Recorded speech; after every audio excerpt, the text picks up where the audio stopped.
Hey everybody, welcome back to Gooseberry Homestead. Reba here. There's some music playing in the background. This is a non-monetized channel anyways, so I'm not going to worry about the VeggieTales in the background. It is one long week. I'm up to 20 hours at my corporate job this week after today. And I am one tired girl. Everybody's been calling in sick. We've been having beautiful weather, beautiful weather. Everybody's calling out sick, not feeling well, what have you. I'm not complaining. Not complaining one bit. I mean, I'm going to have one amazing paycheck. But I am one tired girl, you guys. I am so tired. I've been pulling doubles. And, yeah. I wish there was more people who were reliable so that other people could fill in. Or at least have more reliable fill-in people. That would be great because there's only a couple of us. And we're grabbing everybody's back and pulling doubles and that sort of thing. I did a lot of doubles last week too. Thursday was my Friday. And yeah, I went to work yesterday and did a double. Didn't get home till late. And now they were wanting me to come in at 8 o'clock this morning. But we had to go take care of some tax business and all that good stuff. And yeah, just crazy, you guys. Getting all that stuff done. And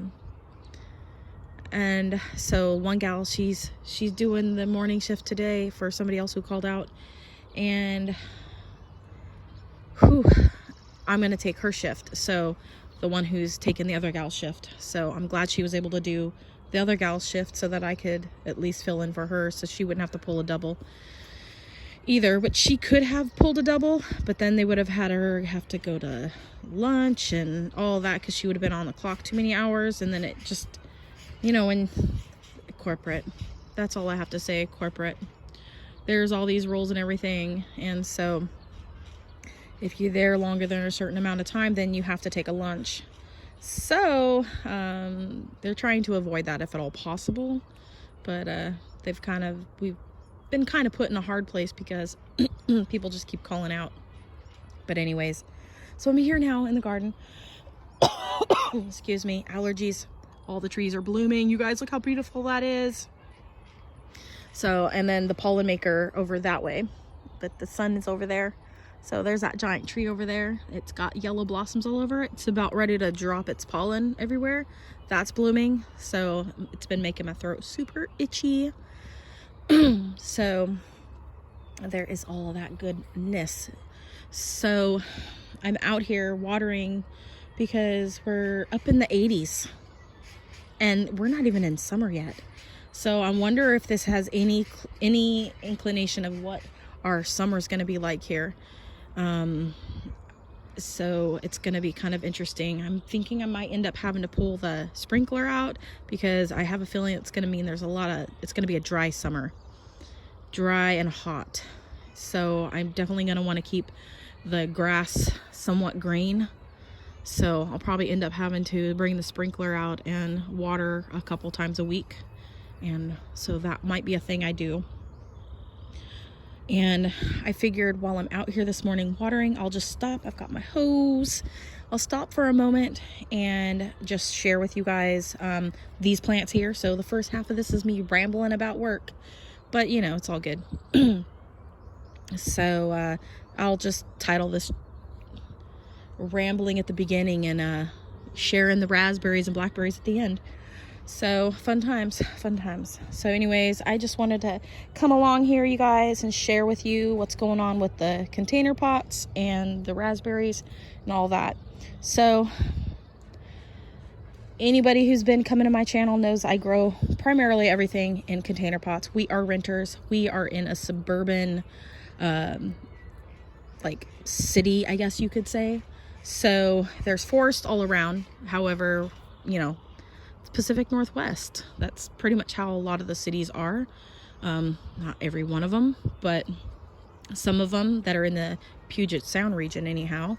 And so we're just kind of like plopped in and around all the little forests and all that. And the homes are intermittent everywhere. So But yeah, I grow in my container pots, and it's really great. I highly recommend it. This is just proof that you can rent and grow things, and it's a lot of fun. I recommend anybody, if you have any kind of like anxiety or stress or anything, just to start growing stuff. It really is very calming, and it's helped me a lot. So I know there's healing power in it, and so it's a wonderful, wonderful thing.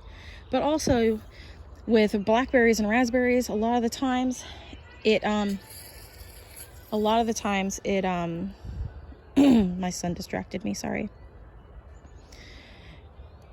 It's nice to have them in the container pots a lot of the times because they tend to spread. And I've got different varieties in each one of the pots. So like I have raspberry royalty in this one, and I'm wanting to say fall gold, it looks like. And so I have put 2 different colored raspberries together, so I'll be able to tell the difference. Method to my madness. This one here has heirloom and black jewel in it, and the black jewel label is all broken, so I need to make another I need to get one of my little hearts and write the name for the other one so that I can kind of keep track of what's in what. This one here had my wintergreen in it, and the wintergreen is another herb that you can grow in your garden, and it helps with headaches. Okay, so I'm not a doctor, but wintergreen is something that they used to use for thousands of years, and you can chew on the berries or make a tea with the leaves, and it'll help reduce headaches, kind of like how peppermint oil helps relieve headaches as well. Not a doctor again, do your own thing. Everything doesn't work for everybody, but I have some wintergreen growing because I want to have my own little medicinal herb garden.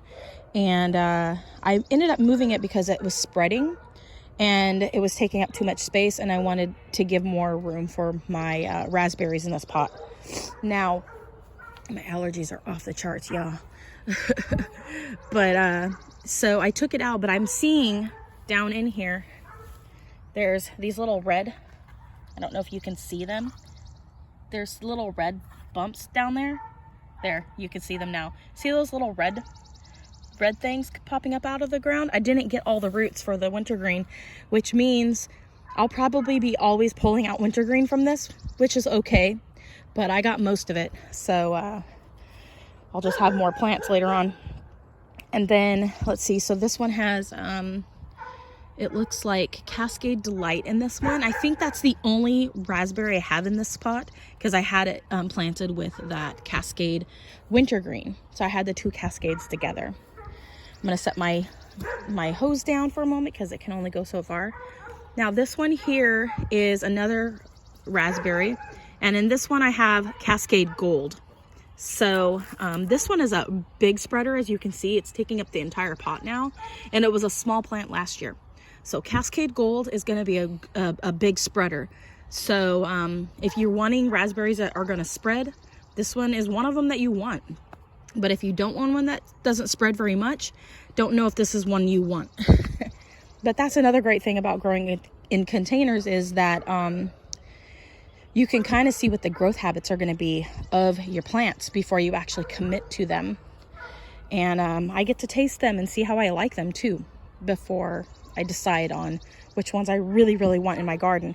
I already know raspberry royalty, and I don't know, I can't remember if I tried black jewel last year. I think it might have been too small. But raspberry royalty was really good, but it's possible that I had the black jewel. I'll have to go back and look, but maybe we'll just wait and do taste testing this year again. But I remember it was really good last year. So one of the 2 was really good. I only had 1 berry, but it was good. Now this one here, I've got 2 varieties in here, and I do not see, what, there it is. It's buried, you guys. I have no clue what this one is. Can't even read it anymore. I have no clue what this one is. I'll have to go back and look. but I planted a new plant here too. And I think this one is the Brandywine that I just got, and or double gold. That's double gold in this one. And this is some other kind of raspberry. I don't even know now. It could be the Tulamine. Let's see here. And this one is, because I don't think I mentioned Tulamine yet, and that's the only other one I have. This one could be Tulamine. I'll know once it starts forming berries, because it's one of the first ones to make the little flowers for berries, and it already is. There's berries forming on there. You can kind of see it there. So this one I think is the Tulamine, and I think I put the double gold there because I was able to find it through Holland Bulbs, and hopefully it grows, but it was completely dried out when I got it. But the same was with the Black Jewel last year when I got it from M.I. Gardner. It looked like it was completely dried out, but then it was fine. It grew. So, yeah. This one here, I've got 3 blackberries. They're all thornless varieties, and 2 of which were ones I gave to my sister-in-law last year, so now I'm nursing them back to health. These 2 smaller ones here. And I might just end up going and getting her 2 brand new plants and planting them into her container pot for her, and then just taking those to her. But I've got 3. They're all related. They're all have the Marionberry as their parentage, and I can't remember all the other things, but you can look them up. They did they created them at the University in Oregon. I don't know which university, but in Oregon. They were created in Oregon by doing you know, their genetic stuff with plants. And so I have Colombian Sunrise, and then Colombian Star, and then this one is Colombian Giant. So it's gonna have like a really, really big blackberry on it. So I'm so super excited about that. And then I think I'll end up going and getting my sister-in-law 2 new really healthy plants, and then putting them in the pot for her and getting them nice and established, because these ones are going to take forever to get big. Forever. So thinking that's what I might end up doing. And then, which means somebody needs to stop calling out of work so I can actually go do these things on my days off. And then this one here is some random blackberries that I grew from seed, and but they got their thorns are so terrible that I probably am not going to keep them. And one of them is a Marionberry in this one. So 2 of the plants are grown from seed, maybe 2 or 3 plants, and then the other one's the Marionberry, which I think is that back one there. This one here has a white blackberry. Now this one is I'm wanting to say Burbank, but Snowbank is what it's called. Snowbank. So it's a white blackberry. I haven't gotten berries on it yet, so time will tell how that's going to look and work out. So